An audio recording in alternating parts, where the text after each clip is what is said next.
Hello, everyone. Welcome back to another Babbling live review show. Myself, Mike, and Sloth will be joining us very shortly to go through the Burnley match. Obviously, drawing 2-2, extremely frustrating, for different reasons. One being officiating, which we will get to at the very end of this, and also just the general approach from the start, and how different it was in the second half compared to that first half. So, Mike, let's go back to the very, very beginning. Obviously, the lineups were announced. There were a couple of changes. Obviously, Aged coming back in. Zuma was rested. Phillips was given a chance instead of Alvarez. But that was kind of it, really. And obviously, Cresswell coming in for Emerson, who was injured. But the front three kind of stayed the same. Obviously, Souček and Ward-Prowse still in the team. And we didn't have that much to rotate with in the first place. But yeah, I think the lack of starting Antonio, no Ings starting. There was that lack of rotation, to be honest. Were you happy with the lineup when it was announced, or did you expect there to be maybe a couple more changes to that starting 11? The thing is with Moyes, we know a lot of changes don't always happen. I think other than really, I would say the first Europa League campaign, I think is the only time we ever saw kind of significant changes to a lineup. When we kind of prioritised that cup. So I wasn't necessarily that surprised. Some of the changes made sense, and it was also kind of what we called out. I think Cresswell maybe starting ahead of Johnson was maybe a bit of a peculiar one, seeing as Johnson's arguably playing for a new contract. That's quite a motivator to have a player come in, whereas Cresswell, I think we all know, is leaving in the summer, wanted to leave this summer anyway. So it seemed an odd choice in that side. Paqueta having to play another 90 minutes was a worry, something we already talked about, because again, 3 months out and just coming back in. So it made sense, but there were, maybe some concerns around certain things. But however, it was you wouldn't argue against that 11 really, because it seems a suitable 11, bearing in mind what's coming up next week on Thursday. Yeah, I think that was obviously what Moyes had in mind as well. And to be honest, it was a strong enough team to dominate and win the game, which is why it was frustrating to see how we kind of started the game quite passive. We let Burnley kind of get into their stride. They were knocking the ball around, obviously playing at their own pace. There wasn't really any tempo from us to press from the start, which was a complete contrast to, rewind to about a week ago when we played Brentford at home on a Monday night. It was just completely different. No pressing. Sloth has joined us. Hello, Sloth. Right. Yeah, just talking about the early start. Obviously, the lack of intensity across the pitch in the first kind of 5-10 minutes. And to be honest, the opening 45 minutes kind of paid out the same, but really frustrating. I think our lackadaisical start is what we were punished for in the end. I mean, we weren't really creating anything when we got the ball. We were sloppy in possession. I thought Mavropanos in particular just kept giving the ball away time and time again. Phillips as well, his first 3 passes he gave away. And one thing that really annoyed me about Phillips was his reaction to one of the passes he misplaced. He misplaces it, he throws his arms up in the air and he walks around, which is, make a mistake, fair enough, but don't react like that. I think that's what's probably frustrated most West Ham fans about Phillips so far, is not just the lack of quality, but also his attitude, which hasn't been good enough. So, yeah, I think we started the game really poorly. I think we just expected to turn up and push Burnley aside, which is ridiculous to do in the Premier League. And we got punished for it. Again, just silly mistakes. Aged tries to step out. Obviously, Fofana, someone we mentioned before as a potential threat in this game. He did really well, to be fair. He shouldn't be getting past Aged in that situation, but he does. And then he just unleashes a wonder goal. Let's be honest. Let's hold our hands up. It was an absolutely brilliant strike. And we found ourselves 1-0 down early on. But, there was plenty of time to go.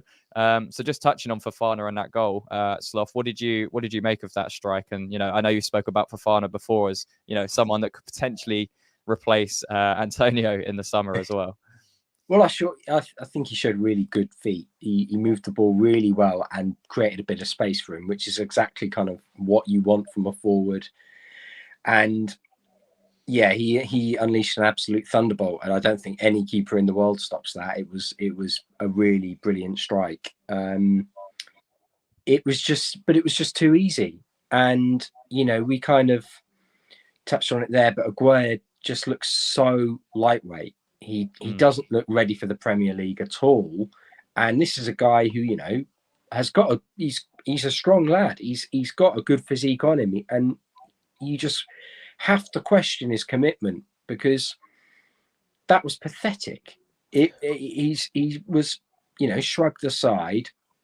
And I think the big issue at the moment for me is this chopping and changing of the centre-backs. Yet, let's face it, our best defensive displays have been when we've had Ogbonna and Mavropanos. And Mavropanos gave the ball away quite a lot today, but we say it constantly. When your centre-backs aren't confident or they don't trust the pairing, it massively starts to pile up and affect how they play. And it was night and day between the two of them. One of them was aerially dominant and chasing players down and shaking them off the ball. The other was chasing back a bit and getting stuck in at times, but all too lightweight and non-committal.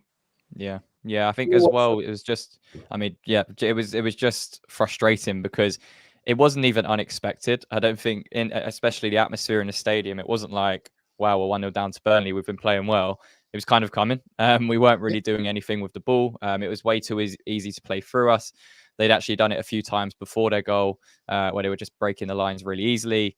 And then we found ourselves 1-0 down, which was, very frustrating. But, it was the 11th minute of the match, loads of time yet to play. We knew we weren't going to keep a clean sheet as well. So, yeah, it was what do you then see as a reaction because of that goal? And the reaction wasn't there. It was non-existent. We didn't really do anything.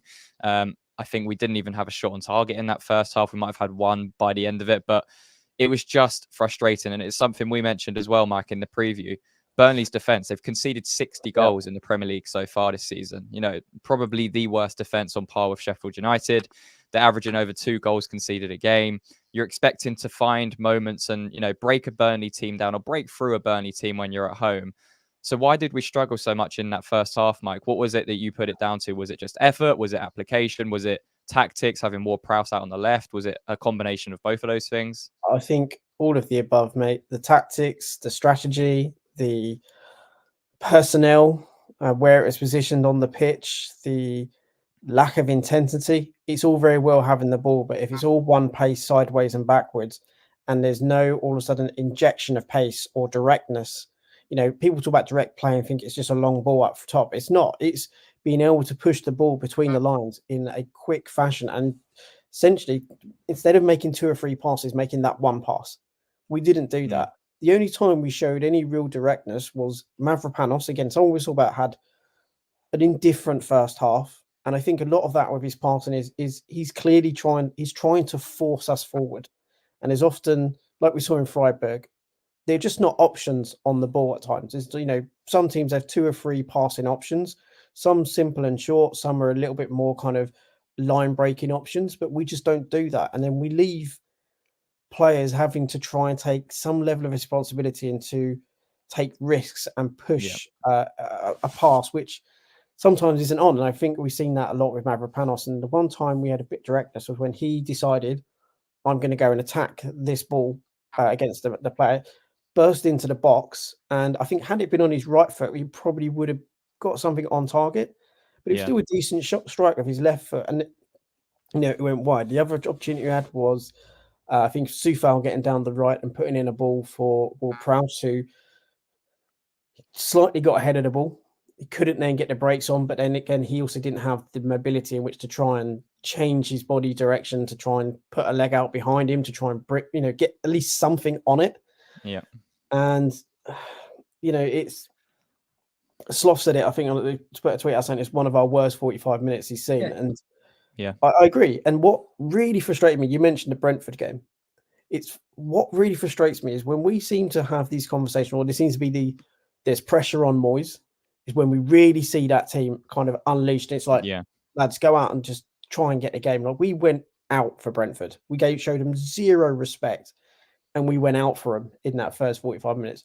Burnley, we sat back. Again, I think, I'm not saying it's because Moyes feels his job safe, but I feel it's just, he showed him far too much respect, and it was, oh, I've got my mind. It felt like everyone had their mind on the game on Freiburg. Yeah. And that is completely disrespectful to your opposition. Yes. And we got completely and rightly punished because the players, I would even say the tactics, the way that we kind of had the strategy in the game was all fundamentally wrong in that half. It was all about they'll make a mistake and we'll break them down. Again, moving Paqueta inside to then put Ward-Prowse out. It's just a mess. How many times we've seen Ward-Prowse go out there? Yeah, And it doesn't just looked work. horrible. We've seen it's like watching when we did it with Mark Noble a few seasons back, and we've said Ward-Prowse, which is what mine philosophy's real big kind of gripes were. This is a replacement of Mark Noble 2 years later than we needed it. And whilst his start of the season has been fantastic and needed to be praised, and me and Sloth both held our hands up and went, brilliant signing, we were wrong. However, we're also very much right in what we said against him because it is now happening and it's happening so consistently. And when the set pieces aren't working, it really is bad. And I said to you guys at half time, Moyes needs to be brave and he needs to take off Ward-Prowse and Phillips, bring on Alvarez and Antonio. And fair play to Moyes, like, you know, we'll get into the I think in this one is going to be from all of us is that first half Moyes was absolutely categorically wrong in how we set us up, and also the players need to take responsibility as well. But we were so wrong in how we went about it. Well, I think as well, like we were talking about sort of the performances, and we won't go into the individual players and how we thought they fared yet. But I think one of the things that really kept frustrating me was how we were playing it along the back, and then suddenly Aguerd would just hit a long ball, and we kept trying to do this, and Phillips would do it as well. Try and play Hollywood balls, and you're trying to play their inch perfect pass over for Bowen to run onto, and we kept doing it. We kept giving the ball away, and you're never going to build properly as a side if your tactic is just go, we'll pick out Bowen, we'll pick out Kudus, because you're relying on inch perfect passes against Burnley's big centre backs. It's not good enough, and that comes from the manager. There's no way that he wouldn't have gone, right, I think we're what we need today is long balls from the back. You know, there's no way that those two would have just kept hitting those balls had it not come from the manager, because they'd have, they would have got pelters, and I hope they did get pelters at half time. I think that is a tactic, isn't it? We've seen us try and deploy that switch a lot, and to be fair, it has worked in times, and in moments you do play like that. But the issue, I mean, Mike, you said it earlier, we just don't seem to have options on the ball when our centre backs get it. Unless Alvarez, he'll try and drop in between into the back three, and he'll try and make those kind of angles. But when you've got Ward-Prowse, who's pretty much playing as a number 10, or if he's playing out on the left. And you've got Souček, who won't come and get the ball. He wants to be in that final third and impact, whether it's a long ball or be on that kind of drop down or second phase of play. You don't have that. You don't have that kind of midfield link up at all. You don't have that player to come in between those lines and get the ball. And that's why we see, when Mavropanos on Aguerd, especially in the first half, how many times did Mavropanos try and play to feet of Kudus in a really difficult situation? Luckily, Kudus is good enough to take that touch and turn a player and find a space. That's probably our best success of the first half, is when Kudus was getting the ball and making, he'd have to take on 2-3 players. So again, it's relying on that individual quality rather than moving Burnley around and actually finding the spaces, which I think in the second half, we saw a complete shift, which we'll get into in a bit more detail with Antonio coming on, and the way we could kind of hit the channels and turn Burnley over quicker. But in the first half, it just wasn't good enough. I think we were just chasing them around. We couldn't keep the ball, as you mentioned. I think Phillips, terrible. Mavropanos, really poor on the ball. Aguerd as well, not good enough. And then you've got Ward-Prowse, who just, again, if he's playing on that left wing, I completely understand that is not his game, but he just turns back. And then you've got Cresswell behind, who won't overlap or can't overlap because he's got no pace out there. So then we're just so one lopsided with Kudus and Kufal on the other side, which it just makes it so predictable to play against. And I think that's what helped us in the second half, where we had Kudus and Bowen either side, Antonio striker. It just gave Burnley so many different things to think about. And, that's where it caused the most issues. We condensed them and then stretched them so much in that second half, because all of a sudden you had Bowen and Kudus coming in. You had Paqueta in there trying to thread things and also coming deep to collect. Alvarez coming deep to collect. So all of a sudden their midfield had to kind of push up or they allow them space. And then you have players on the outside, or Kudus would stay wide. I thought Kudus did a really good job staying wide today. Again, another assist for him with the goal, which we'll go on obviously later. But that ability to condense a team and then also open them up is brilliant. And I'm going to say just one last thing about Calvin Phillips. He came off rightly. Fair play to Moyes. It's a player that he really enjoys, really likes, and he canned him at half time, rightly so. Did the same with Phillips, another one that is very much a Moyes player, but he canned them both and made the right decision. And we criticise Moyes for not making subs. We criticise him for that first half setup. But I will say, fair play, he recognised two huge deficiencies and made positive changes. But I do look at Phillips and think, at this point in time, bar the money that we're paying for him, why are we playing him over, say, a young kid like Orford, who could do... Never going to happen.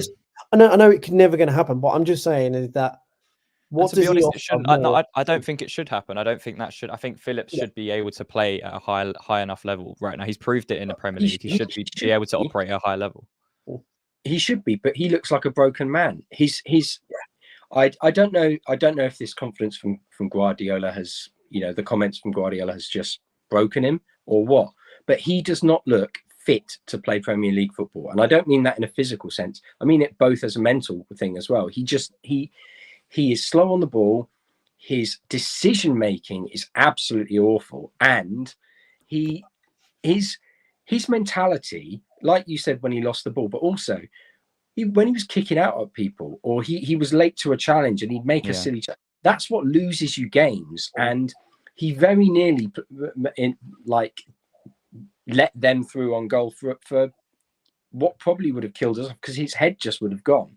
Even the Fofana goal, I think when Gerd comes out and gets beat, he's there to... I think the Phillips of Leeds is taking out Fofana. He's going to take the yellow card, but he just kind of, pulled out of it. It's just... Well, it wasn't good enough. I mean, we found ourselves 2-0 down as well with that Mavropanos own goal right on the stroke of half time. And then, like you mentioned, you have to twist at that point. So yes, I will credit Moyes for making the subs, but should never have got to that point in the first place. He should never be in a situation where he's forced to play his hand like that and bring on Alvarez and Antonio for the second half. But he did it. He made the changes. People will say what they want about Moyes' lack of substitutions, which we all completely agree with. But I think he got it spot on with those substitutions going into the second half. Obviously, Burnley made a sub of their own. They tried to become a lot more compact, which I think was the wrong move from Company. And I think we just pinned them back. And that's what's frustrating, because we've just said it so many times. We have the players, and Moyes has shown that he can play on the front foot and press teams, and we get so much success and joy out of it because you just create so much more. You're defending so much less. And you just get more success in general. And it took 50 seconds for us to get a goal. Obviously Paqueta ran through, really nice finish. You're thinking, okay, 2-1, back in the game, loads of time to go. We should go on and win this game. And I think, to be fair, the attitude was right in the second half. Everyone was kind of pressing high. We squeezed Burnley back really, really well. They couldn't really get out. And I thought we played really, really well throughout that second half. What let me down again is the finishing, is the clinicalness of this team, which it just isn't there. We don't have that killer instinct in front of goal anymore. And that Kudus chance at 2-1 where he cuts inside and just completely slips and mishits it, which is a golden chance which you have to take in that moment. We don't let it affect us. We keep going. And I think throughout, we'll get on to what happened in the 90th minute onwards, but were you guys happy with that second half performance overall before we even got it back to 2-2? It was better, but I'll let stuff go on. I think it was much better than the first half. I still think there were glaring errors from us. We gave them far too many chances when we were basically being desperate to try and force a winner and find an equaliser. And to be honest, we got lucky that they are as bad as they are. But the biggest worry for me in terms of watching that second half performance. You mentioned the lack of clinical finishing, which is huge, but starting, I think Antonio in that attack looked far sharper than anyone who's been in that left wing position, bar Paqueta. But Paqueta looked way more comfortable in the middle, finding those passes and the pockets, linking up with players. And I'm sat there thinking, right, we have to go forward, and we want Antonio on the left, we want Kudus on the right, and Bowen up top. Paqueta can sit behind them, and it was very clearly working because he's linking and picking them out and working really hard, getting stuck in, winning back possession. I just have zero confidence that we're going to do that going forward. And that's what the big concern is for me, because you have to commend the changes. Alvarez is head and shoulders above any of those centre mids who are trying to play that defensive position. Souček was, I'm not going to go into the terrible miss he had, but I think he was the only centre midfielder who looked like he gave a damn in that first half, who was trying to do something. He was getting stuck in and he was throwing himself at things. And it was incredibly frustrating to see the contrast between the second half and the first half. One of the things that I've seen a few people say is that Cresswell was good today. I think that's being very, very generous. He's a 5 out of 10 at best. And what worries it was, look, he gave the ball away so many times. And against pace, he's completely inept. What did he keep doing to the Burnley right winger? Showing him inside. Why are you doing that to a winger? Like I thought he'd done okay. He did okay, but when we're going to go into a European competition, or even you look at the start of the game, why is Moyes not saying, Ben Johnson, show us why you deserve a contract? Yeah, he should have played. We're going to do a separate video on that because it's ridiculous what's happened with that. But show us why you deserve that contract. Emerson's out. You have got the chance to not only nail down a first place and potentially, keep a place when Emerson comes back, because although Emerson's been fantastic, if he really is out for a month and Johnson does well, then he deserves to keep his place. Yeah. But picking the slowest wing back in the world against any level higher than the Championship is just daft. Well, yeah, Ben Johnson could have easily played, and I think we would have had a lot more going forwards if Ben Johnson was playing at left back, because as you say, we were very limited. Cresswell's a very limited player now. He's very old, doesn't have the pace, and it's not going to make those, like, the difference between Emerson and Cresswell now is clear. Is really clear to how we play as well, especially because we don't have that natural left winger who will play on that left hand side, like maybe Kudus is on the other side, where we have that threat where he can go outside or inside. Paqueta's normally the one to play out left wing, who will drift inside, which allows Emerson to go forwards. Today, we just had Cresswell and Ward-Prowse for the first half. Second half, we obviously stuck Kudus out onto the left-hand side, so we were much more balanced in our attack. But I think it was just so clear between the difference. First half, we had less possession than Burnley. We had 3 shots, none on target. In the second half, we managed to have 19 shots. Now, I don't know how many games we've had more shots in a half. I'm sure there's people out there with the stats, but it can't be that many more than that. And I think that's the frustrating thing. But we kept going. We were obviously 2-1, and we brought Danny Ings on for a Gerd for the last 10 minutes or so, which I think everyone was kind of laughing at the time around me. But we kind of went, Mavropanos, you hold it down at the back, and we're just going to go for this, which, you know what, fair play. We're giving it a go for a change. And I thought Danny Ings was fantastic when he came on. And, he was really, really unfortunate with the first goal, which was really frustrating being inside the ground because I'm the other side, but it's very difficult to see if it's offside. And then I came out the ground and saw pictures like this, which is incredibly tight when you look at the VAR. Obviously, I haven't seen it fully back. So, Mike, I know you could probably tell us more, but it looked really, really tight. From that angle, can you really give that as offside? It really doesn't look like there's much in that at all. I think the point is, if so, can you give it as offside? Yes, 100%. The law is the law. The rules are the rules. There's a very definitive and clear line drawn, and it's offside. It's when I say marginal, all I ever think of is just when you think about Monty Python and the meaning of life, when it's just a wafer thin, Sarah. It's like that. It was wafer thin offside. He is the slightest bit offside, but the rule is if there is a part of the striker that is in a advantageous position or a position Yeah. that could score, it has to be offside, and that's it. It was the most wafer thin element of his shoulder that was offside. It's incredibly unfortunate because it was a brilliant actual piece of centre forward play from Antonio to then chest it into Yeah. Danny Ings, and again, brilliant centre forward play to get himself into a place where he can get on. He knew he could get hurt, Danny Ings, but he's like, Yeah. the goal's more important, as as any proper good striker. So, as frustrating as it is, and as much as it kind of, it pains us as football fans, and I think in any games you saw that, you go, mate, that is ridiculous to call an offside Yeah. for that.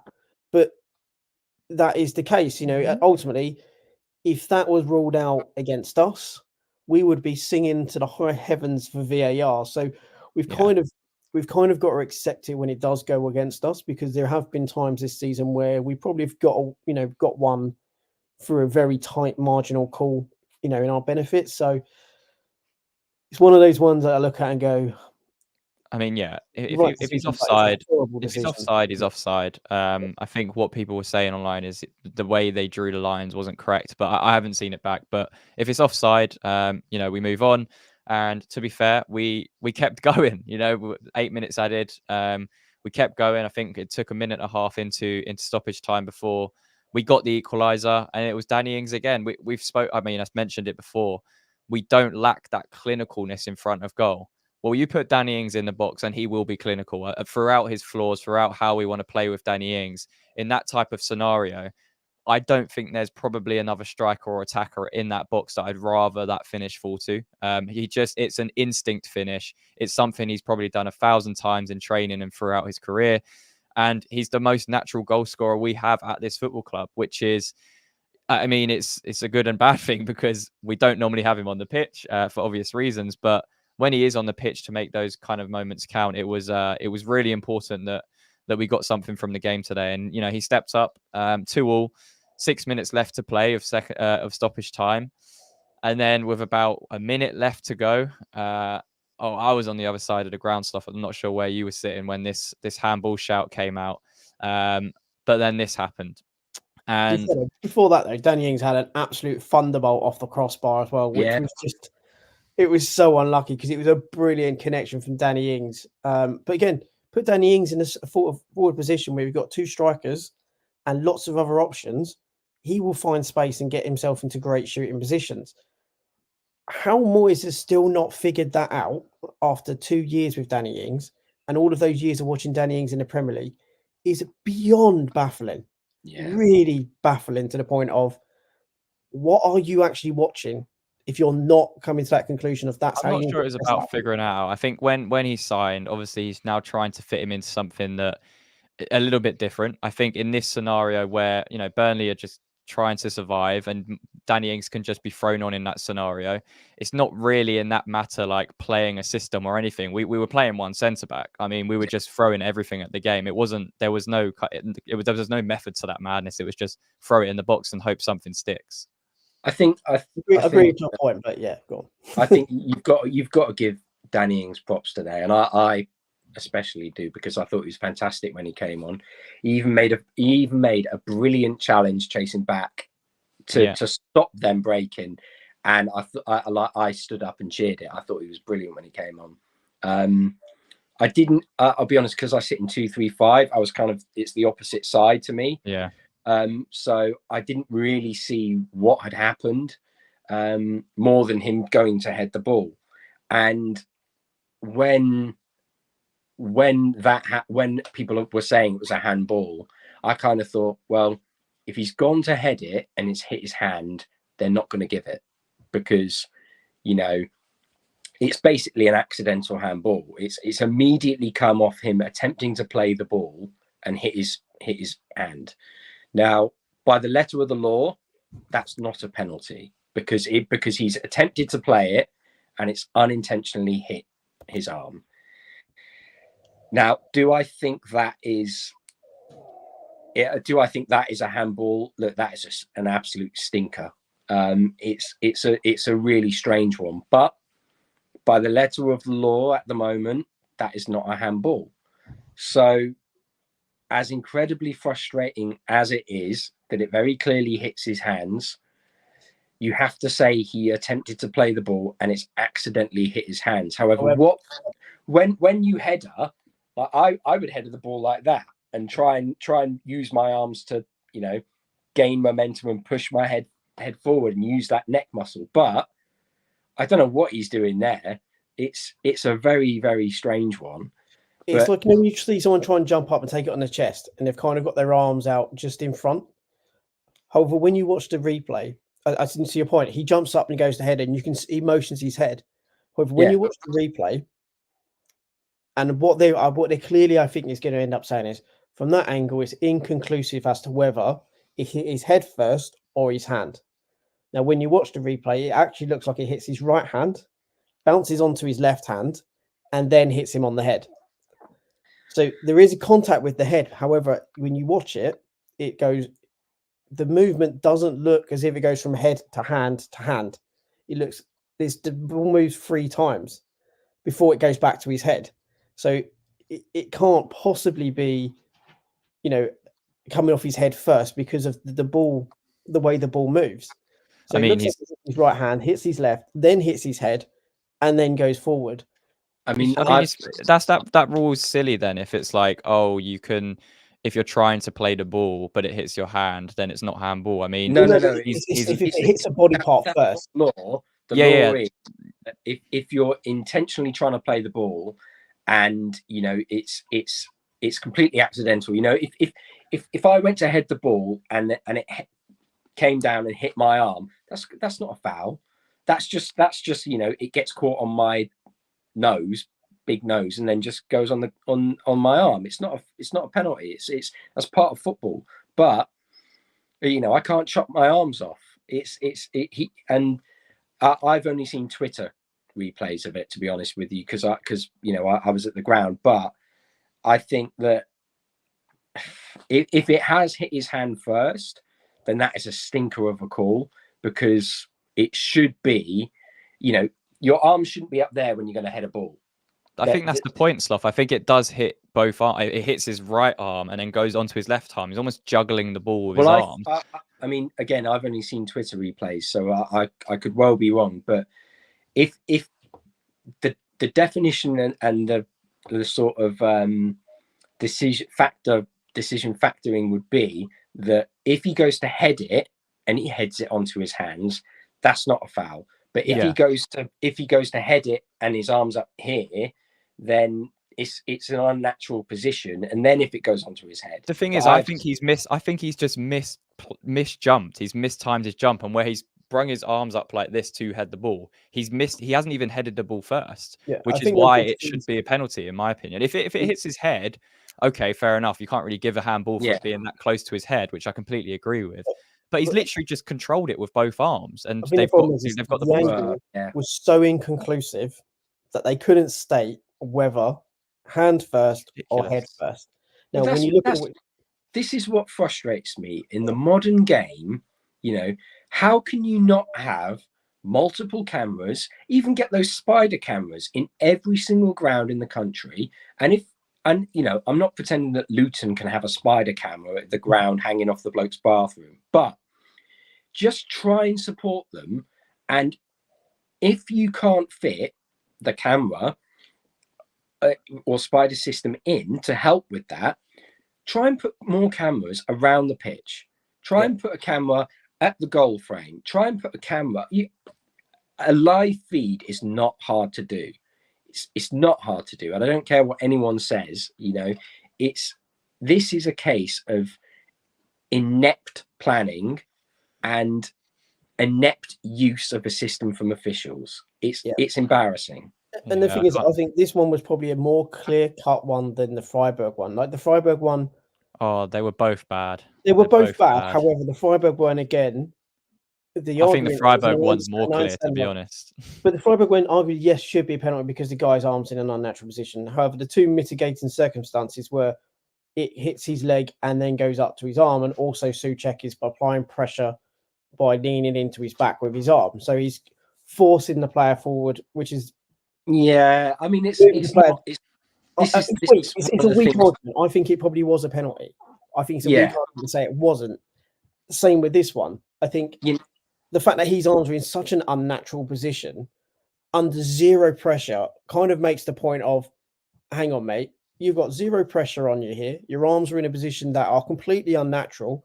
And regardless of whether it's deflected off your head first or what have you, actually, there is no defense for where your arms are. And you've actually influenced the manner in which that ball is controlled, or kind of the manner in which that ball is kind of moved around, that actually I need to give a penalty. Because if you were under pressure and your arms were up and that happened, I can have some level of, I guess, sympathy for you to handle it.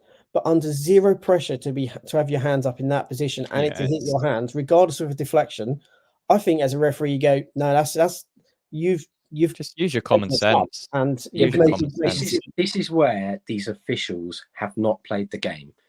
And today I thought the referee was absolutely awful. He was embarrassingly bad, and he was allowing them to slow time so much, and he was playing to Burnley's pace. Look. I think when they played on for 5 minutes and he got a yellow card. I've got to commend Trafford for his piss stirring, because he was absolutely. Well, he could just get away with it, couldn't he?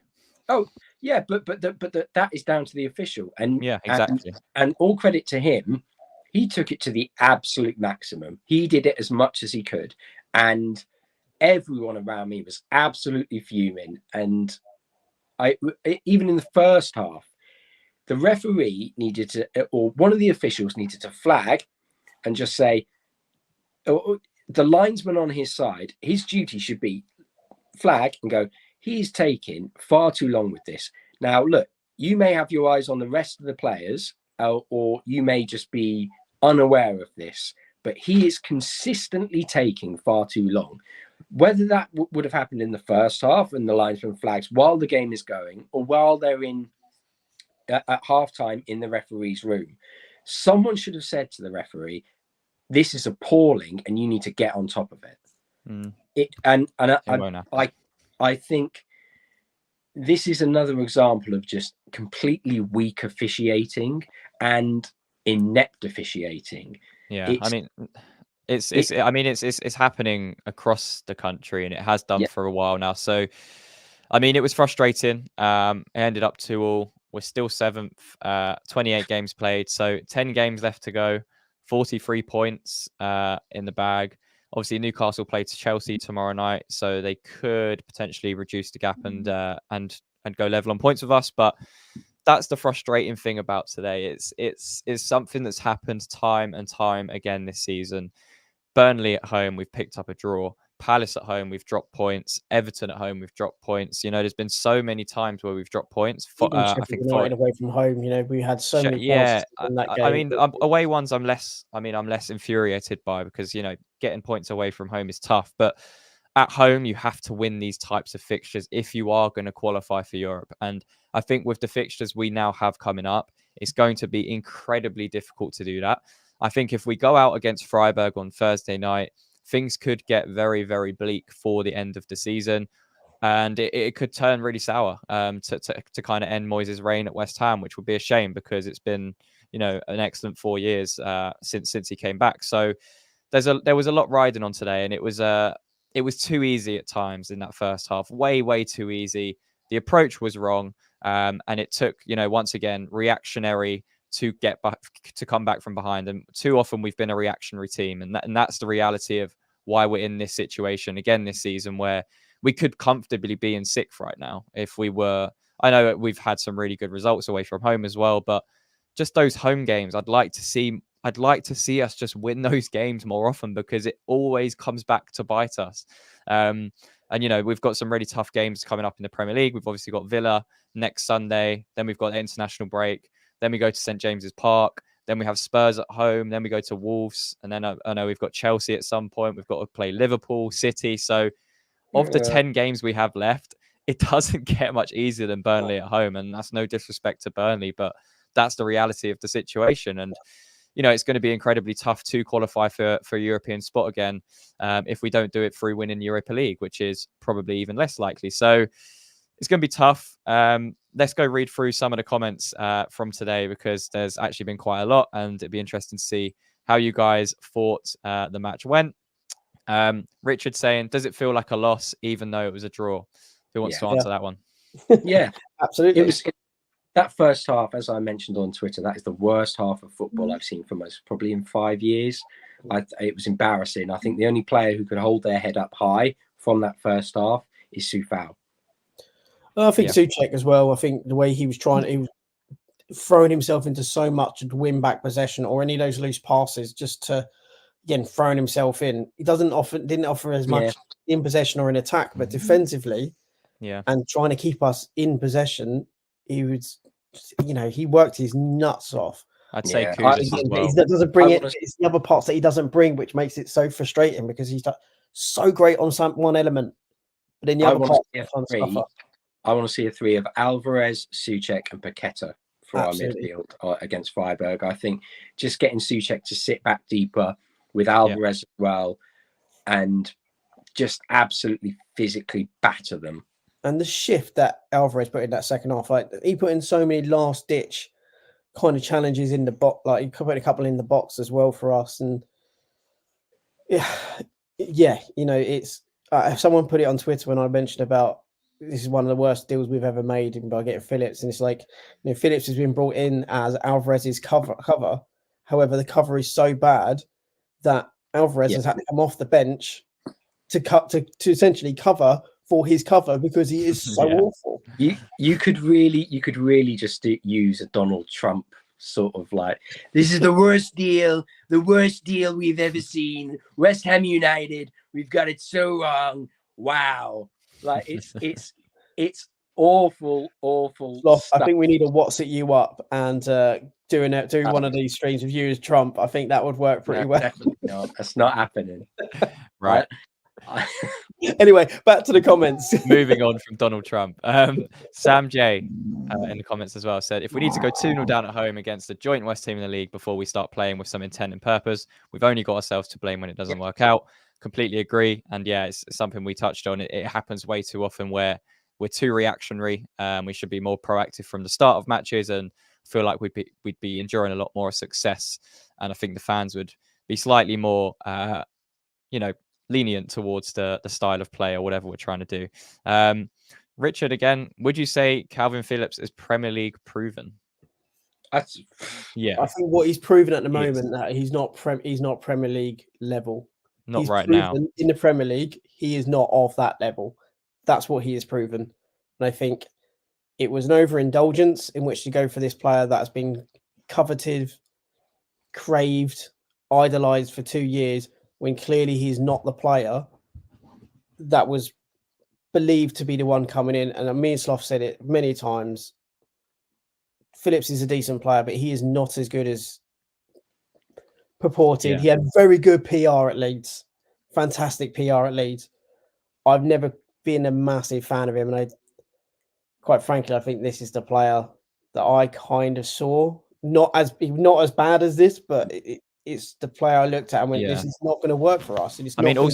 Also Alan as well makes quite a good point in that Ings hasn't actually had much game time. He looked sharp when he came on today, so there's not really an excuse now for Phillips for not being as much or looking as much sharp, because absolutely spot on. In fact, he's probably had less minutes really to do that, and he came on and made an impact, and that's what you got to do, right? You got to come on, make impacts, and if you're doing that, you deserve an opportunity. But are we going to see Danny Ings probably given an opportunity in a more attacking team, maybe with another centre forward?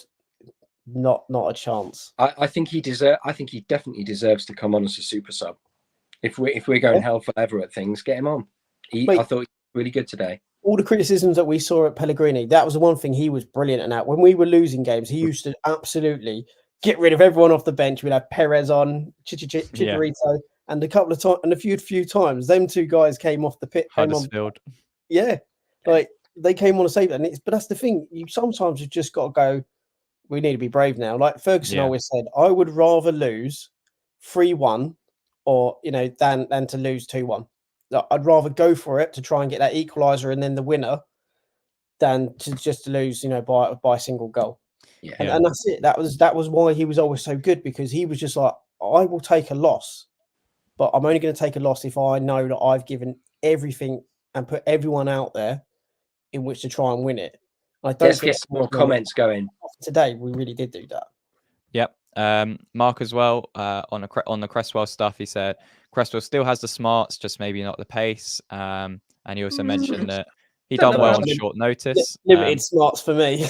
Yeah, I think I understand the comment. I think I get Cresswell, where he's coming from, though. some of his attempted balls through to James Ward-Prowse on that wing, they were just cringeworthy. You could have telegraphed that, and bloody hell, it was on range of shots for when there was no need. We had people in the box, and he's trying to go for a glory long range shot. It's like, get the ball in the area.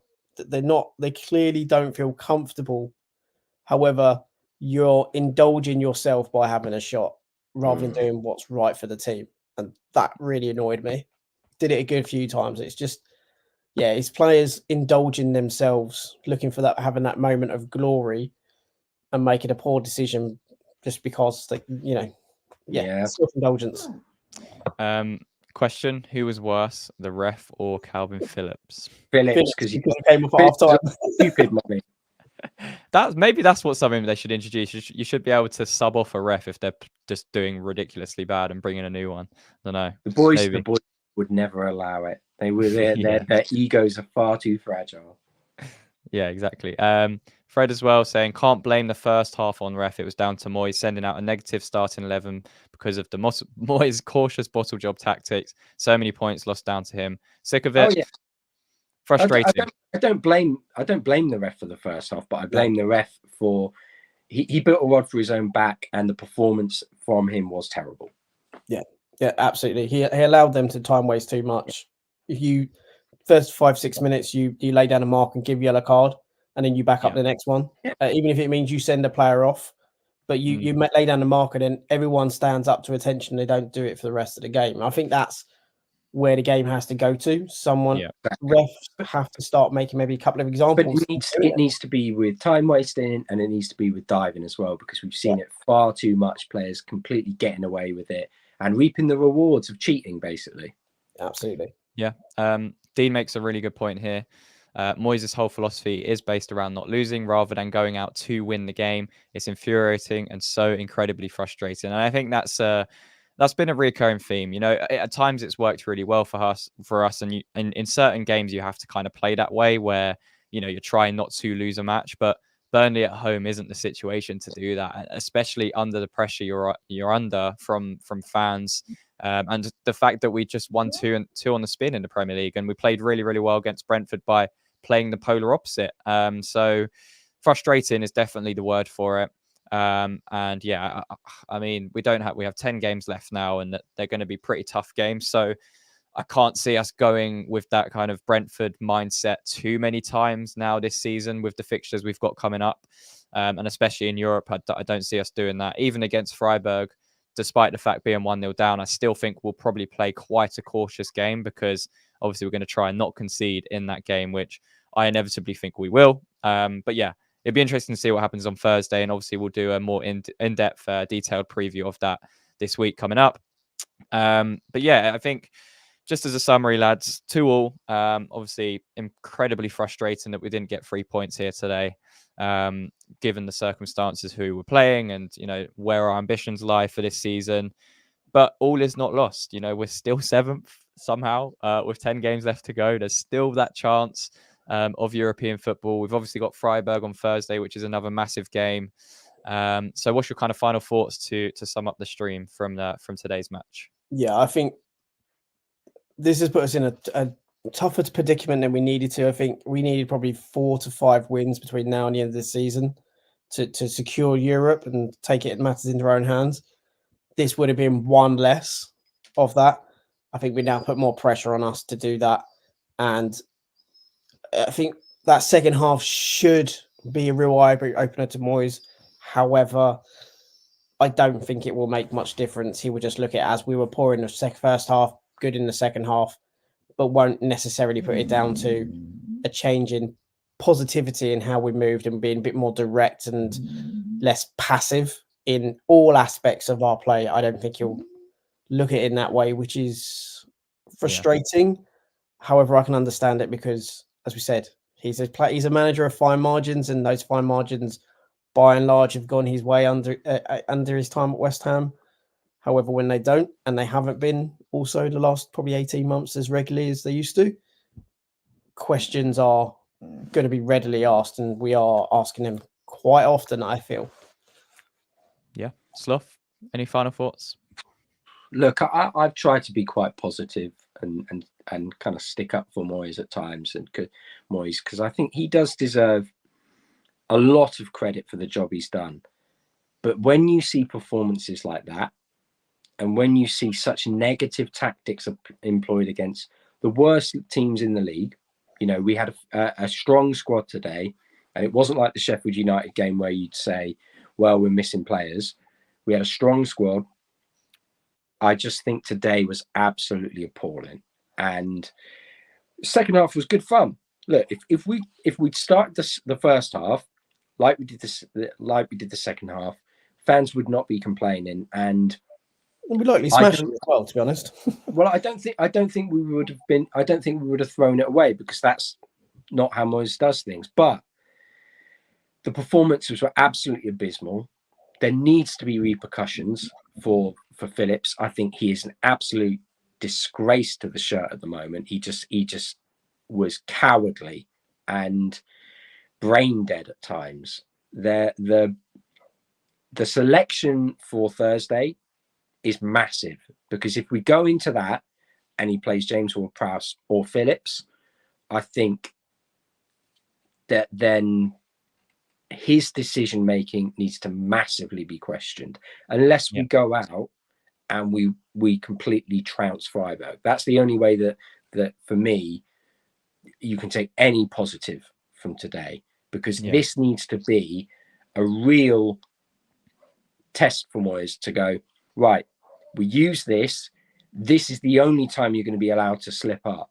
And from here on, you need to make a massive change to impress me, because you're playing for your West Ham careers. Yeah. Yeah, no, I completely agree. And I think the frustrating thing is, obviously, the way Moyes played when he first came in was definitely more acceptable to West Ham fans, because the situation we were in, the squad was a lot weaker. The type of players we had were not of the quality we currently have. And now we've just progressed so much since then. And, you know, a lot of that has been due to his own work. But we're now in a point where we don't have to play that same style, which is the most frustrating thing. And we'll get the best out of our players by being aggressive and by being a team that plays on the front foot, especially against Burnley at home. I mean, they would not have expected, I mean, they probably wouldn't have expected to come to London Stadium in that first half, dominate the ball, dominate most of what's happened, and, you know, limit us to 0 shots on target. I mean, that was just way too easy from our standpoint. But, you know, 10 games to go. We've got to keep trying. We've got to keep pushing. We've got a massive game on Thursday against Freiburg as well. So hopefully we will, you know, progress past that with and qualify for the quarterfinals, which would be another massive achievement as well. And yeah, hopefully we can then push on in the league as well. I think we do have Villa next Sunday, and obviously they're going to play Europa football as well on Thursday. So there's no team that's going to have a week rest between playing us, which is slightly nicer. But yeah, tough game. Well, we made it a tough game, and frustrating that we didn't pick up all of the 3 points. But we go again. We move on. Focus on Freiburg. Games are coming thick and fast before the international break. We've still got 2 more games to go in this upcoming week. And yeah, just a massive shout out to everyone who was in the live chat. Richard, I saw you a lot, so shout out to you, and anyone else who was engaging in the chat as well. Massively appreciate the support. Leave a like on the live stream if you enjoyed, and make sure to subscribe to the YouTube channel if you are a new viewer around here as well. and we'll be back with some videos in the week, obviously previewing the Freiburg game at some point. And yeah, obviously we've got the Villa game a few days after that as well. So yeah, massively appreciated. Thank you everyone for the support. And lads, until next time. Come on, you Come on, Irons. you Irons.